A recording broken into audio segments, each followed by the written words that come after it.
Assalamualaikum warahmatullahi wabarakatuh. Alhamdulillahilladzi hadana lihadza wa ma kunna linahtadiya laula an hadanallah. Asyhadu an la ilaha illallah wahdahu la syarikalah wa asyhadu anna sayyidana wa nabiyyana wa habibana wa syafi'ana Muhammadan abduhu wa rasuluh. Allahumma shalli wa sallim wa barik ala sayyidina Muhammad wa ala alihi wa ashabihi ajmain. Saudara-saudaraku, dimanapun Anda berada, kita tidak ada habis-habisnya mengkaji hikmah yang terkandung di dalam ibadah puasa, ibadah universal ini. Salah satu di antara nilai yang terkandung dalam ibadah puasa, kita tidak bisa melupakan bahwa ibadah ini meski juga menahan lapar dan haus, tetapi ibadah puasa itu terkait erat dengan konsumsi makanan dan minuman. Kita lihat misalnya dua tambahan acara makan minum di Ramadan adalah sahur dan berbuka puasa. Dari dua ibadah ini atau prosesi ibadah ini, kita bisa belajar bahwa sebenarnya dari puasa Ramadan kita harus bicara mengenai lifestyle, khususnya dalam makanan atau konsumsi, gaya hidup kita berkonsumsi. Mengapa ini penting? Karena kadang-kadang kita bicara mengenai generasi muda, generasi milenial, generasi masa depan. Kita hanya bicara tentang teknologi, kesehatan, SDM dalam arti yang sangat terbatas, dan kita jarang berbicara tentang gaya hidup konsumsi atau gaya konsumsi dalam kehidupan. Saudaraku, kita sering alpa memperhatikan bahwa para pejuang itu, bagaimana mereka memiliki ghirah, semangat, dan spirit yang tidak bisa kita bayangkan kalau generasi muda sekarang masih bisa memiliki spirit dan semangat seperti mereka. Dan termasuk kita sendiri. Mengapa ini bisa terjadi? Anak-anak Indonesia dengan keadaan yang sangat sederhana bisa memiliki spirit, ghirah, dan heroisme yang luar biasa, yang kalau kita bayangkan untuk generasi muda sekarang, barangkali kita akan sedih. Mungkinkah generasi kita atau generasi sesudahnya masih bisa memperoleh spirit, ghirah, heroisme, dan semangat apapun bentuknya di dalam memperjuangkan kemerdekaan dan memperjuangkan kebenaran? Saudaraku, tidak bisa kita lupakan bahwa meski mereka sederhana, tapi gaya hidup para pejuang itu, terutama di dalam makanan, mereka selalu berusaha memiliki gaya hidup halali, ya, lifestyle halali, halal lifestyle.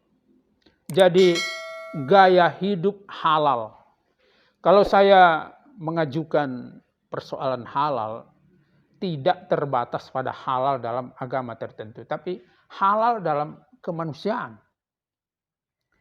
Rasulullah SAW mengingatkan kita bahwa setiap yang dikonsumsi oleh manusia yang menumbuhkan fisiknya, darah dan dagingnya, yang terbuat dari yang bukan halal, pennaru aulabih, kata Rasulullah, itu akan meniupkan, menghembuskan, menciptakan suasana neraka dalam kehidupannya. Saudaraku, bagi orang yang pesimis, saya kira dia akan berkata bahwa kehidupan kita ini kok sepertinya angin-anginnya itu angin-angin neraka gitu. Dari semua aspek. Tidak menampakkan kehidupan yang surgawi, tetapi menampakkan kehidupan yang nerakawi. Saling menyalahkan, saling menyudutkan, saling menghambat, saling menyerang, saling menghina dan merendahkan. Itu mozaik kehidupan yang kita hadapi sehari-hari, dan itu sudah pasti adalah nuansa nerakawi, ya. Nuansa kehidupan yang neraka. Perlu kita lihat ke belakang, apa yang terjadi? Boleh jadi ini karena konsumsi yang tidak halal. Saudaraku, puasa Ramadan meminta kita untuk mendisiplinkan, menertibkan. Sebagaimana kita tahu bahwa dalam agama itu, khususnya Islam, yang penting itu dua. Pertama, kau beriman. Yang kedua, kau tertib. Cukup. Kau beriman, kau tertib. Cukup. Tertib di dalam mengkonsumsi. Dalam garis besar, jangan makan yang bukan hakmu. Itu yang pertama. Yang kedua, dalam konsumsi ini usahakan supaya cara memperolehnya itu adalah cara yang halal. Mengolahnya, memprosesnya adalah dengan cara yang halal. Selain jenisnya juga adalah yang halal. Saudaraku, jika kita berpikir tentang masa depan Indonesia, masa depan bangsa kita, masa depan agama kita, nampaknya kita harus menyadari bahwa lifestyle dalam bidang konsumsi ini menjadi perhatian kita. Untuk itu, saudaraku, di dalam ibadah ini, betullah kita sadari bahwa konsumsi yang dinikmati oleh diri kita, keluarga kita di rumah, masyarakat kita, itu menjadi makanan yang betul-betul halal. Dan para petugas makanan, katakanlah bulog,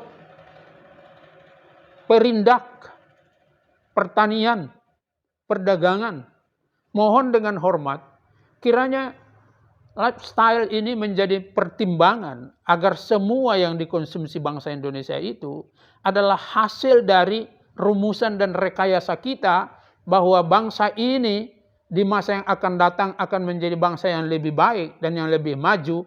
Oleh karenanya sejak sekarang kami semua bertekad untuk mengembangkan gaya hidup halal di dalam kehidupan kami. Semoga Allah Subhanahu wa taala membimbing kita semua, siapapun yang pernah berpikir tentang masa depan Indonesia. Billahi taufiq wal hidayah. Wassalamualaikum warahmatullahi wabarakatuh.